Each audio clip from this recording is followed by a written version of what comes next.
Nós estamos aqui para poder falar um pouco sobre o mecanismo intermitente, mais conhecido como a roda de Genebra. Nós tentamos aqui representar através dessa peça aqui esse mecanismo. Nós tivemos a colaboração aqui do nosso colega João Bruno, eu, Marcos, Jaffer e Cássio. Além de nós quatro aqui, tivemos a participação do nosso colega Nino, que infelizmente não está presente. Certo? Nós estamos aqui para poder falar um pouco sobre o mecanismo intermitente, mais conhecido como a roda de Genebra. Nós tentamos aqui representar através dessa peça aqui esse mecanismo.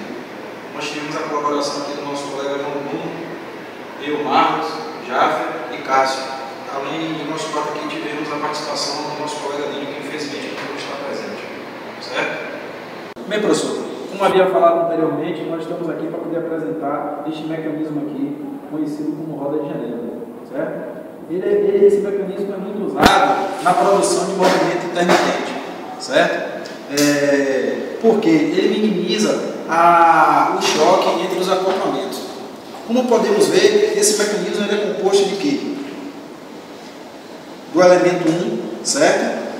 Do elemento 2, que é esse ressalto, do elemento 3, certo? Que é esse elemento aqui, onde ele possui 4 ranhuras, e através desse pino aqui, que é através dele que provoca o movimento do elemento 3. Veja bem, esse mecanismo aqui, ele é um mecanismo de 4 ranhuras, como havia falado anteriormente, e ele, a cada um giro desse primeiro elemento, ele consegue fazer com que o terceiro elemento ele gire 1/4 de voltas do primeiro, certo? Esse mecanismo também ele é muito utilizado, um mecanismo semelhante ao dos relógios, de máquinas que faz a projeção de imagens de cinema. Então, é um mecanismo semelhante a esse aqui, certo? Podemos observar também que nesse ressalto aqui, ele tem, se você perceber aqui, tanto nesse ressalto quanto nessa peça aqui, ele tem uma parte convexa, que é esse daqui, e tem uma parte côncava. Isso aqui evita justamente esse choque dos dois mecanismos e fazendo com que o pino ele entre na ranhura e consiga gerar esse movimento, ou seja, esse movimento aqui contínuo e esse outro movimento aqui intermitente. Então, basicamente, esse é o nosso mecanismo. Bom, pessoal, vou dar continuidade aqui falando sobre as equações que a gente utilizou para poder desenvolver nosso mecanismo. As principais equações necessárias para fazer é achar a distância entre centro, entre as duas peças, entre que vai transmitir um movimento contínuo e um movimento intermitente. É necessário, além da distância entre centros, saber o ângulo, e também nós conseguimos identificar a velocidade angular transmitida de uma peça para a outra. Como vocês podem ver aqui esse esquema, se você pegar do centro da peça até o pino, até a trave, que vai transmitir o movimento, nós vamos ter essa reta. Se nós pegarmos a distância entre os centros e ligarmos do ponto que chamamos de ponto P, até o centro dessa outra engrenagem, nós vamos formar um triângulo, certo? A partir desse triângulo, que eu vou pegar desse desenho aqui, vou transportar aqui para o quadro aqui para cima, você pode filmar, nós vamos ter dessa seguinte forma, certo? Nós vamos ter a distância entre os centros, nós vamos ter que ter a distância do centro dessa peça maior até o ponto P. Esse ponto aqui é o pino que justamente vai fazer a transmissão do movimento que vocês observarem aqui. Se vocês observarem aqui, filma aí, por favor. Você tem a distância do centro dessa peça até esse pino ele vai girar, vai encaixar nessa ranhura, certo? E vai girar. Então é necessário a gente ter, para desenvolver nosso mecanismo, a distância entre centros, da peça ao pino, certo? A distância entre esses dois centros e o ângulo formado entre esses dois. Então, como é que funciona? Partindo desse triângulo, o primeiro passo é determinar o ângulo. O nosso mecanismo, o sistema, ele fica aqui assim, certo? O pino passa pelo meio. Então, essa linha daqui, ela divide a ranhura. Esse ângulo daqui, ele sempre vai ser um ângulo de 90 graus. Ele sempre tem que ser perpendicular. Para quê? Para que a transmissão do movimento ocorra. Se esse ângulo não for perpendicular, não vai haver transmissão de movimento, certo? Como essa linha ela passa dividindo o ângulo, se você traçar uma linha aqui reta, você também vai ter o mesmo ângulo aqui chamado de beta. Então, por isso, para se calcular esse ângulo, é da seguinte forma: 360 graus, porque uma volta completa do disco, esse disco daqui, quando ele dá uma volta, esse disco aqui, ó, quando ele der uma volta completa, ele executa 360 graus, e esse disco daqui, essa linha daqui, ela passa no meio da ranhura, 2 vezes N. N é a quantidade de ranhuras. Por que 2 vezes? Porque esse ângulo daqui de cima é igual a esse ângulo daqui de baixo, por ser 2 vezes o número de ranhuras. No nosso mecanismo, nós desenvolvemos com 4 ranhuras. Isso quer dizer que uma volta completa daqui, ele vai dar 1/4 de volta lá. Outra fórmula importante para a gente determinar é justamente a distância entre centros. Como nós temos um triângulo aqui, nós determinamos o ângulo beta através dessa fórmula aqui, e nós é conhecido a distância R do centro desse círculo, nesse ponto B, através da lei do seno nós podemos calcular. Por quê? Nós temos cateto oposto ao ângulo e nós temos a hipotenusa. Cateto oposto com hipotenusa nos dá o seno. Então, nós chegamos nessa equação aqui, que a distância entre centros nada mais é do que essa distância R dividido pelo seno do ângulo. Então, primeiro passo, nós determinamos o ângulo, segundo, determinamos a distância entre centros. Como é que a gente chega nessa forma? Nós vamos ter a distância R aqui e uma velocidade angular. Essa velocidade angular, ela está relacionada a essa distância R, por essa velocidade angular dessa roda. E nós vamos ter a velocidade angular K, que está relacionada a isso menos isso. Então nós vamos ter que essa daqui é a motora está relacionada por R, e a movida está relacionada por essa distância daqui. Quem vai ser essa distância daqui? Quando esse ponto aqui chegar aqui, nós vamos ter a medida R, e o total é C. Então nós pegamos C menos R, e nós vamos encontrar justamente essa distância que está relacionada com essa velocidade angular. Então nós vamos ter que a velocidade angular da movida, ela é igual à velocidade angular da motora, que multiplica a distância R sobre C menos R, que é justamente esse outro pedacinho aqui. A partir daqui nós podemos desenvolver, nós vamos ter aqui, quando isso aqui tiver em 0 graus, nós vamos ter R, e nós vamos ter aqui por cima aqui, ó, C. R até aqui, daqui para aqui nós vamos ter C. Logo, esse pedacinho daqui vai ser C menos R. Então nós vamos ter uma velocidade angular aqui, essa velocidade angular está a ver com R, uma velocidade angular aqui que está a ver sobre isso. Então nós temos W, vamos chamar aqui de W2, aqui de W3. W2 está para R, assim como W3 está para C menos R. Logo, eu pego o R que está aqui, jogo para o outro lado, eu tenho que W2 é igual a W3 vezes R, que divide C menos R. Então, assim nós chegamos nessa equação. Como é que a gente chega nessa forma? Nós vamos ter a distância R aqui e uma velocidade angular. Essa velocidade angular, ela está relacionada a essa distância R, por essa velocidade angular dessa roda. E nós vamos ter a velocidade angular K, que está relacionada a isso menos isso. Então, nós vamos ter que essa daqui é a motora está relacionada por R, e a movida está relacionada por essa distância daqui. Quem vai ser essa distância daqui? Quando esse ponto aqui chegar aqui, nós vamos ter a medida R e o total é C. Então nós pegamos C menos R e nós vamos encontrar justamente essa distância que está relacionada com essa velocidade angular. Então nós vamos ter que a velocidade angular da movida, ela é igual à velocidade angular da motora, que multiplica a distância R sobre C menos R, que é justamente esse outro pedacinho aqui.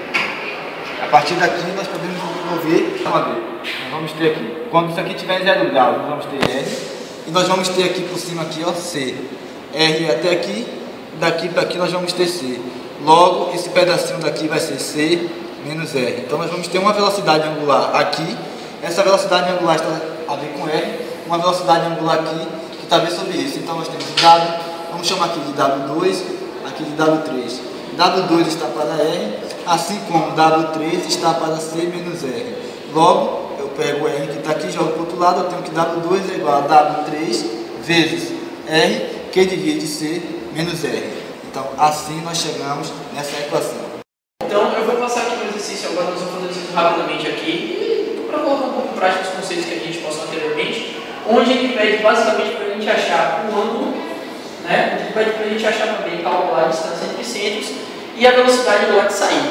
Sendo que no nosso exercício ele já deu para a gente o raio, e já deu também para a gente a nossa velocidade de entrada, ok? Então vamos lá, o primeiro passo nós vamos identificar aqui o nosso ângulo beta, né? Que beta é 360 dividido por 2 vezes O nosso exercício, né, diferentemente do nosso mecanismo, ele tem 6 ranhuras. Então aqui o nosso N vai ser igual a 6.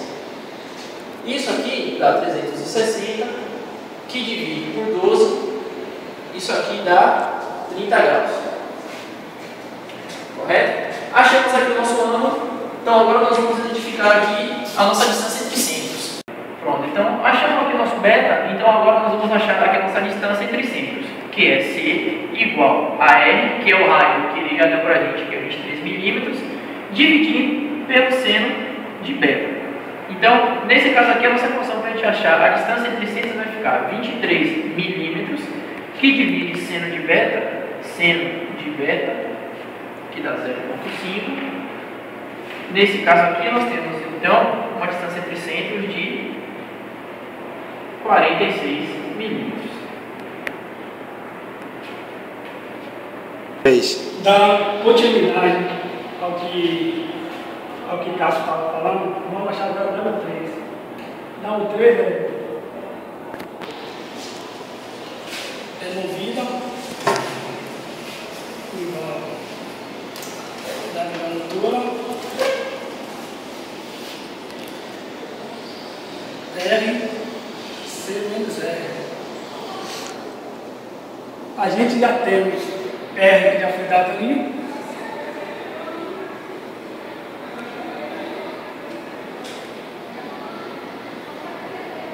Temos também W2, que é 117. R, que é 23. Temos C, que é 46. Menos 23. W é igual 117 Radiano por segundo. radiano por segundo.